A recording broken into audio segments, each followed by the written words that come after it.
Bismillahirrahmanirrahim. Assalamualaikum warahmatullahi wabarakatuh.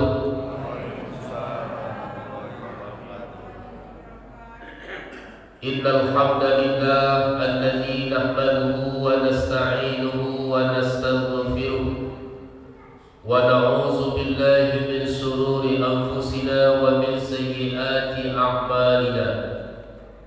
من يهد الله فلا مضل له ومن يضلله فلا هادي له أشهد أن لا إله إلا الله وحده لا شريك له وأشهد أن محمدا عبده ورسوله لا نبي بعده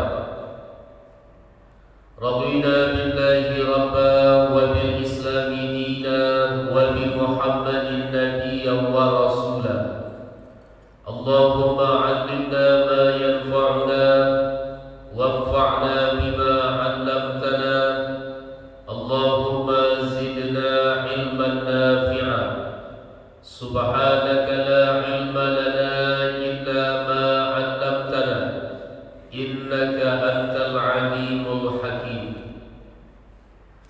Bapak-bapak, ibu-ibu, para tokoh agama, tokoh masyarakat, alim ulama, cerdik pandai, besar tak dapat dihimbau gelar, kecil tak dapat disebutkan nama, encik-encik, puan-puan dan tuan-tuan, kaum muslimin dan muslimat, jamaah maghrib Masjid Baitul Amal yang dimuliakan Allah. Apa kabar Bapak Ibu? Sehat? Alhamdulillah. Bersyukur kita kepada Allah Subhanahu wa taala. Kita sanjung dan kita puji Allah dengan mengucapkan alhamdulillahi rabbil alamin. Dan kita syukuri segala nikmat yang Allah berikan kepada kita dengan cara kita pergunakan nikmat Allah itu untuk melakukan hal-hal yang diridai olehnya. Salawat dan salam mari pula kita sampaikan buat baginda Rasulullah sallallahu alaihi wasallam. Allahumma salli wa sallim ala sayyidina Muhammad wa ala ali sayyidina Muhammad. Semoga kita semua mendapatkan syafaat beliau di yaumil mahsyar nanti. Amin ya rabbal alamin. Bapak Ibu hadirin hamba Allah yang berbahagia, kita isi kajian kita pada malam ini membahas dan mendalami tentang masalah indah dalam Islam. Kenapa masalah indah ini menjadi penting untuk kita pahami dengan baik? Karena apabila ketentuan-ketentuan yang berhubungan dengan indah ini dilanggar, maka akibatnya sangat fatal, Bapak Ibu.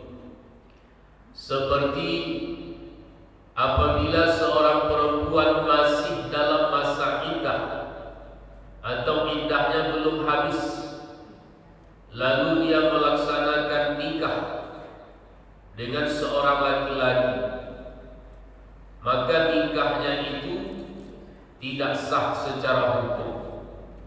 Kalau nikah mereka tidak sah, maka mereka melakukan hubungan yang haram.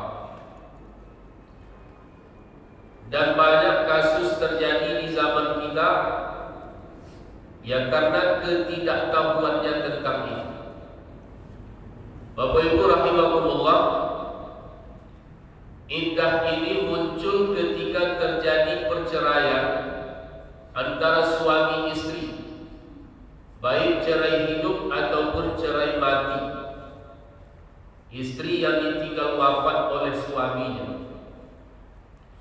Dan khusus untuk cerai hidup atau yang juga sering kita sebut dengan talak, dalam hadis Nabi sallallahu alaihi wasallam mengingatkan kita, abghadul halali ilallah at-talaq.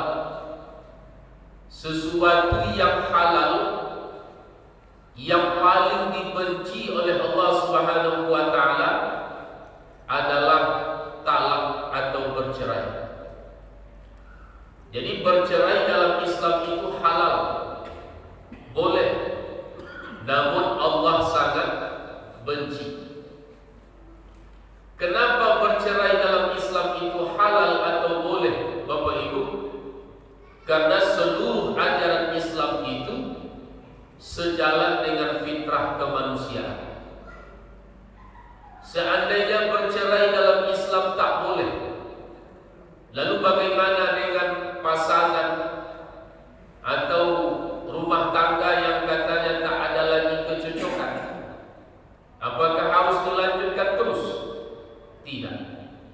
Kalau memang tak ada lagi maslahat ketika hubungan itu dilanjutkan, ya silahkan bercerai, dan bercerai itu halal atau boleh. Namun Nabi mengingatkan kita, walaupun halal, walaupun boleh bercerai itu, tapi Allah sangat benci. Kita orang-orang beriman tentu harus menghindari hal-hal yang dibenci oleh Allah Subhanahu wa taala. Yang salah satunya adalah perceraian.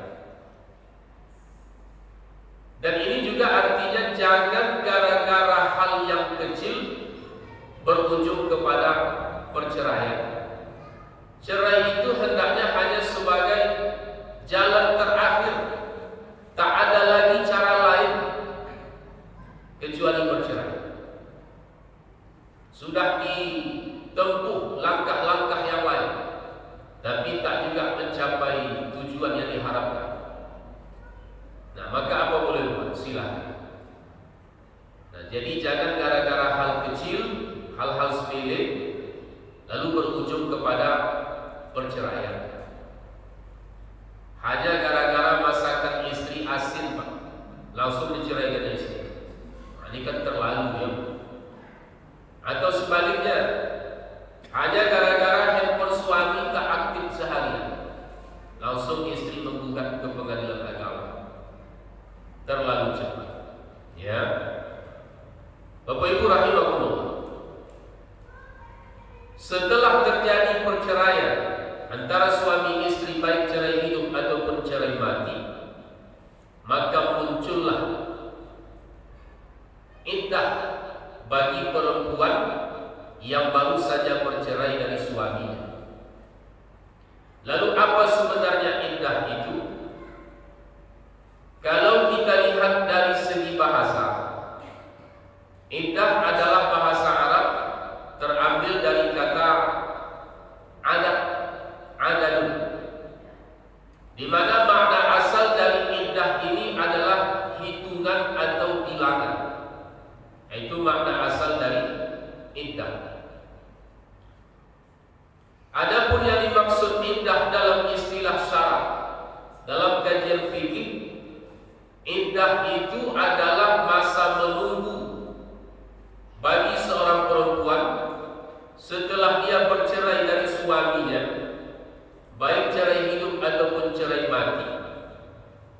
Ada masa menunggu yang harus dia jalani untuk memastikan apakah dia hamil atau tidak. Nah, ini satu definisi atau pengertian iddah yang disampaikan oleh ulama.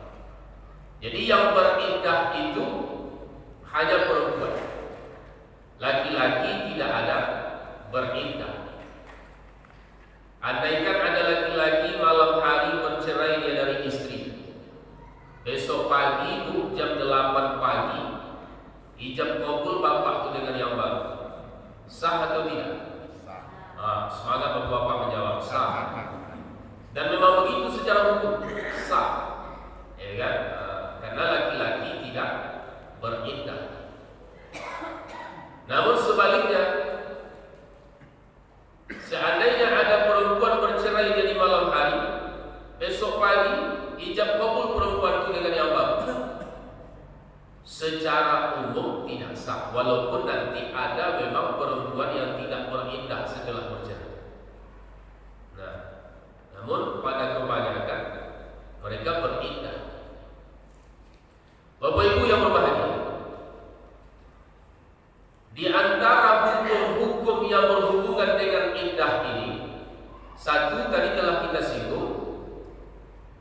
bahwa seorang perempuan yang masih dalam masa iddah dia tidak boleh menikah.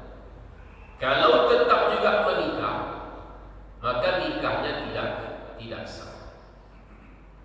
Jadi yang rawan itu memang perempuan ketika akan menikah untuk yang kedua kalinya. Lebih rawan lagi kalau nikahnya nikah sirri. Kalau nikah resmi di kantor KUA tentu ditanya status apa? Janda. Mana akte cerai? Mana surat kematian suami? Nah, itu pasti diminta. Nah, tapi ketika nikahnya itu nikah sirri, nikah sirri itu nikah yang sah secara agama, hanya saja tidak tercatat di negara. Jadi jangan disalahartikan nikah sirri itu.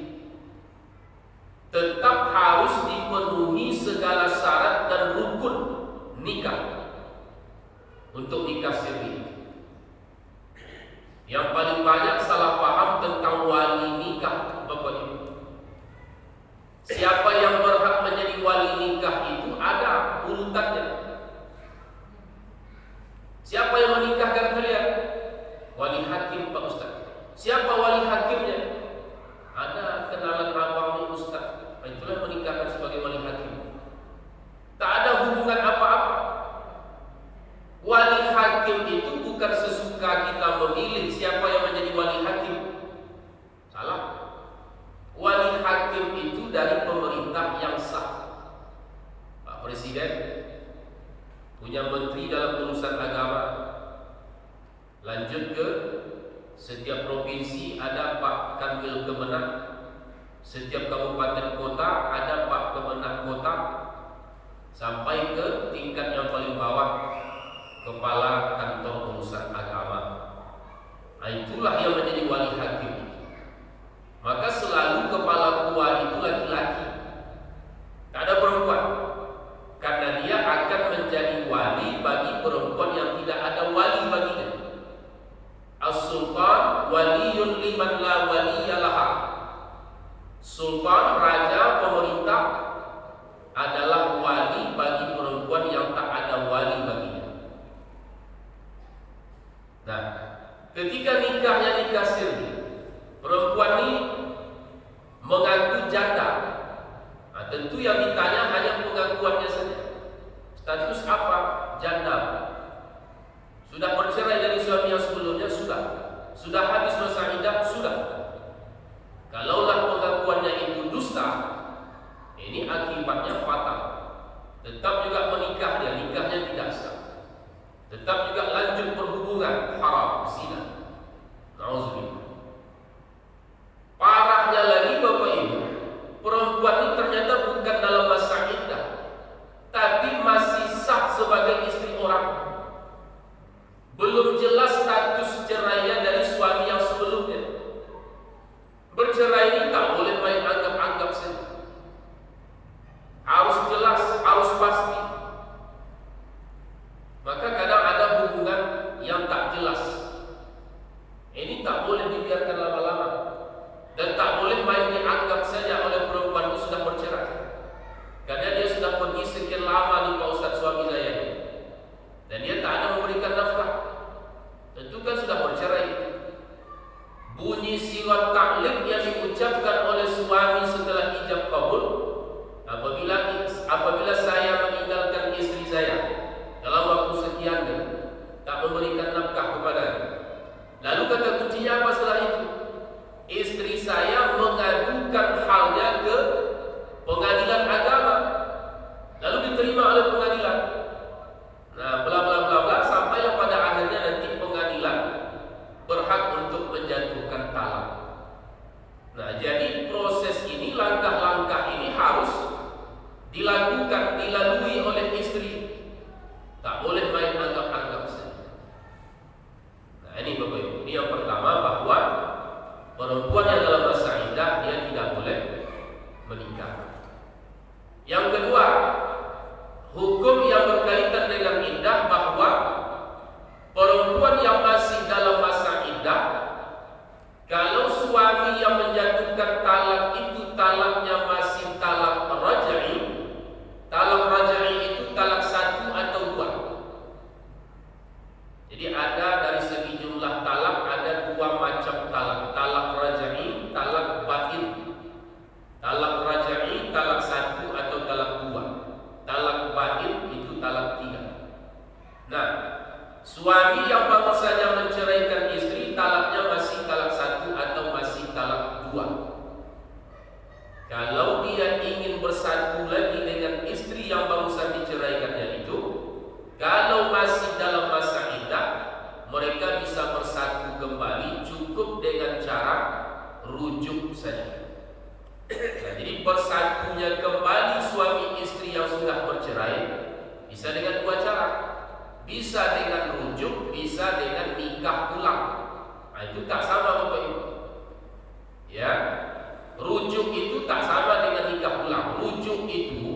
suami cukup melafazkan, mengucapkan kalimat rujuk saja. Dalam bahasa Arab, raja'tuki. Dalam bahasa kita kata suami kepada istri, saya kembali lagi kepadamu. Dengan suami mengucapkan itu, maka kembali pernikahan mereka menjadi sah. Nah, itu namanya rujuk.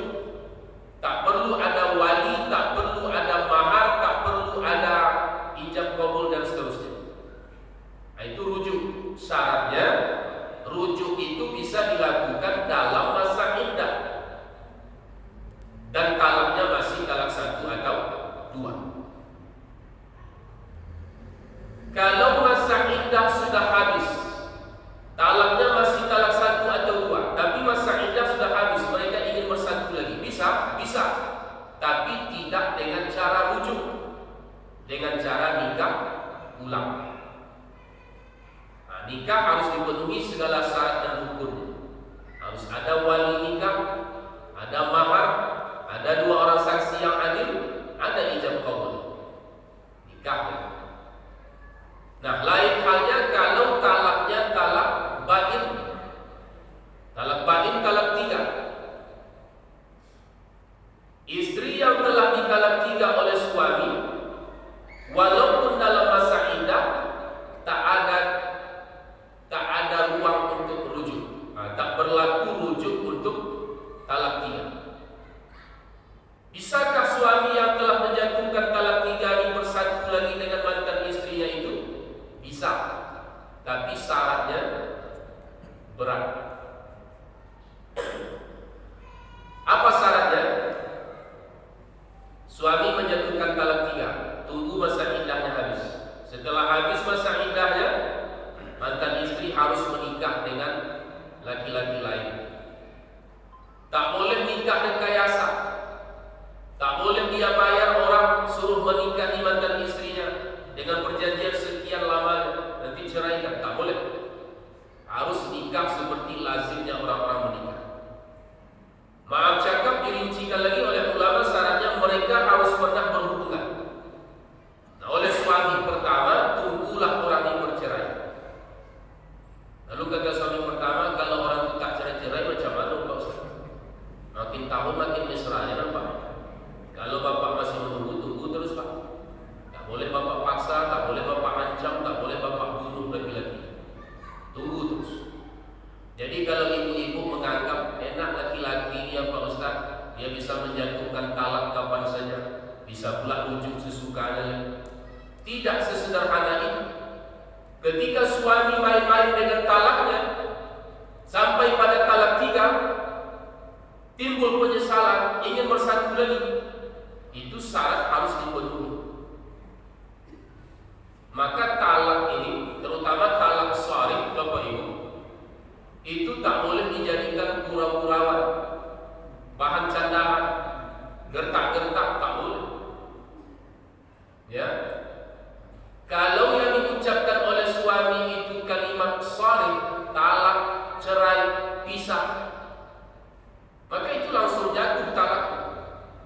Kalau ada suami beralasan itu gertak-gertak saya aja Pak Ustaz, tak berlaku alasan gertak-gertak. Nah, maka hati-hati. Nah, akhirnya bercerai. Mantan istri yang telah ditalak 3 tadi menikah dengan laki-laki lain, akhirnya mereka bercerai. Tentu senang mantan suami pertama. Tunggu masa iddah perempuan habis, baru boleh mantan suami pertama ini bersatu lagi dengan mantan istrinya itu, juga sekaligus mantan istri orang, nikah ulang. Itu syarat. Jadi benar. Nah, Bapak Ibu yang berbahagia, kalau itu tak ditempuh syarat itu, lanjut kembali bersatu saja, maka bersatunya itu tidak sah, tidak halal. Nah, begitu ketentuan. Bapak Ibu yang berbahagia, setelah terjadi perceraian antara suami istri, maka muncullah iddah bagi perempuan. Jadi yang beriddah ini memang hanya perempuan, laki-laki tak ada beriddah. Kalau ibu-ibu protes, oh tak adil lah Pak Ustaz, masa perempuan yang beriddah. Justru ini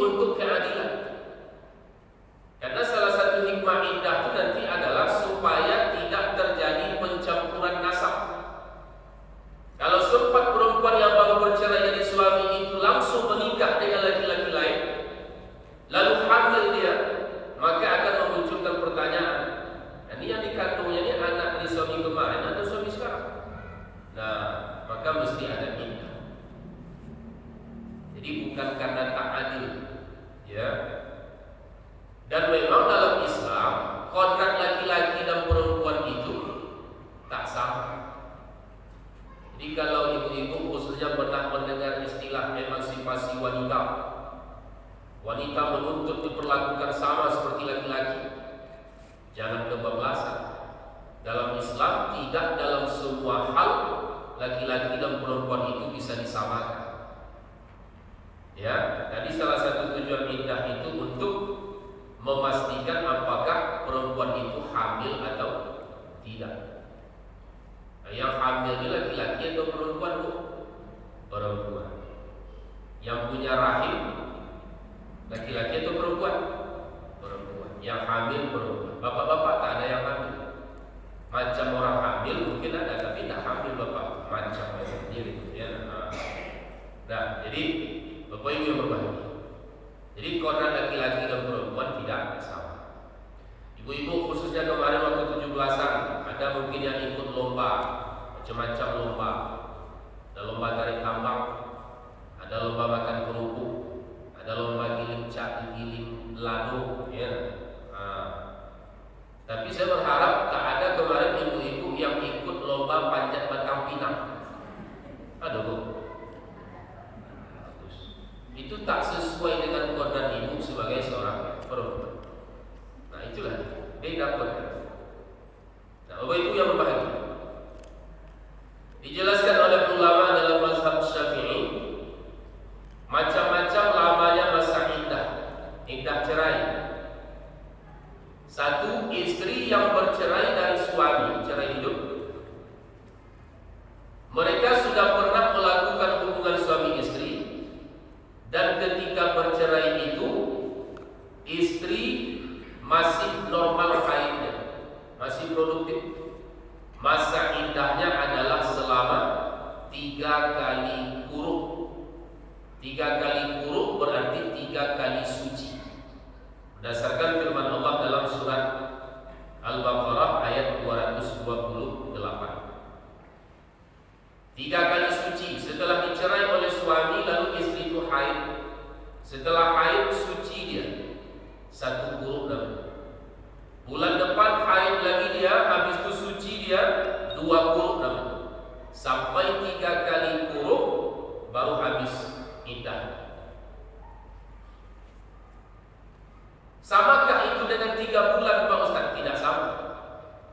Dan kalimat 3 kali kuruk itu langsung dalam Al-Quran. Kenapa tak sama dengan 3 bulan Pak Ustaz? Karena ada perempuan yang kemungkinan haidnya tidak teratur, ya kan? Nah, begitu. Yang kedua, istri yang dicerai oleh suami, mereka sudah pernah melakukan hubungan suami istri, dan ketika diceraikan si istri sudah putus masa haid atau sudah menopause. Berarti ini nenek-nenek dicerai oleh suaminya, yang kemungkinan juga kakek-kakek. Nenek bercerai dari atuk. Kalau nenek ini ingin bersanding lagi dengan yang baru, boleh nenek langsung menikah saja? Tak boleh. Wajib juga dia beriddah. Berapa lama iddah si nenek ini? Istri yang sudah menopause ini 3 bulan lamanya. Ini baru 3 bulan. Tidak lagi berdasarkan kuruk, tidak lagi berdasarkan suci, karena dia sudah tidak haid. Ini berdasarkan firman Allah dalam surat At-Thalaq ayat 4. Yang berikut, istri yang dicerai oleh suami dan ternyata mereka belum melakukan hubungan suami istri. Ini bisa saja terjadi. Nah, kalau memang istri yang dicerai ini mereka belum pernah melakukan hubungan, maka tidak ada iddah baginya. Tak ada iddah istri yang macam itu. Bebas, kalau mau menikah dia boleh langsung menikah. Berdasarkan firman Allah dalam surat Al-Ahzab ayat 49. Yang berikut iddah hamil. Istri bercerai dari suami dan istri dalam keadaan hamil. Cerai mati misalnya, suami meninggal, istri yang ditinggalkannya sedang hamil. Atau cerai hidup, suami menjatuhkan talak di saat istri sedang hamil. Sah talaknya sah, namun suami berdosa. Atau mungkin karena saat itu suami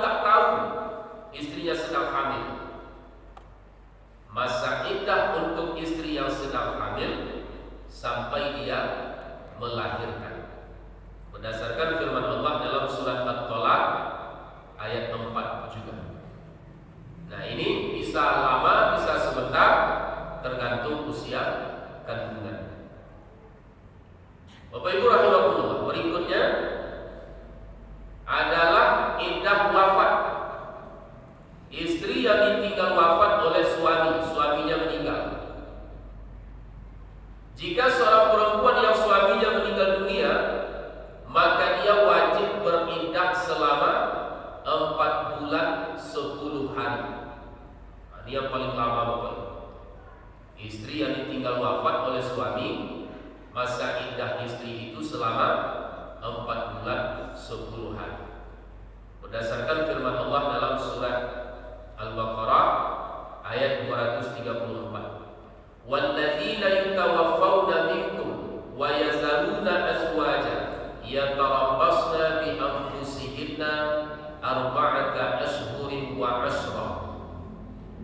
Dan orang-orang yang meninggal dari kalian dan dia meninggalkan istri-istri, maka hendaklah para istri itu menanggungkan dirinya atau beriddah selama 4 bulan 10 hari.